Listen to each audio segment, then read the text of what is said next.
அன்பான பரலோக தந்தையே, இந்த நாள் முழுவதும் என்னுடன் இருந்ததற்காக உமக்கு நன்றி ஆண்டவரே.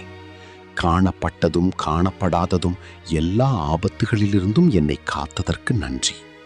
இன்றைய நாளில் நான் செய்த நல்லவற்றுக்கும் தவறுகளுக்கும் முன்பாக உம்மிடம் வருகிறேன்.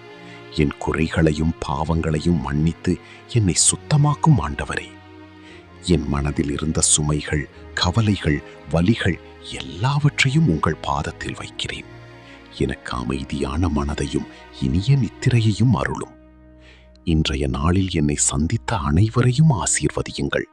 என் குடும்பத்தையும் நண்பர்களையும் உங்கள் பாதுகாப்பில் வையுங்கள். அவர்கள் அனைவரும் உங்கள் சமாதானத்தில் தங்கட்டும். இரவு முழுவதும் உங்கள் தூதர்கள் என்னை சுற்றி காக்கட்டும். எந்த தீங்கும் என்னை அணுகாதபடி காப்பாற்றும். நாளை ஒரு புதிய நாளாக மீண்டும் எழும்போது உங்கள் கிருபையால் நிரப்பப்பட்ட இதயத்தோடு எழுந்திருக்க எனக்கு அருள் தாரும். இயேசு கிறிஸ்துவின் நாமத்தில் ஜெபிக்கிறேன் பிதாவே. ஆமென்.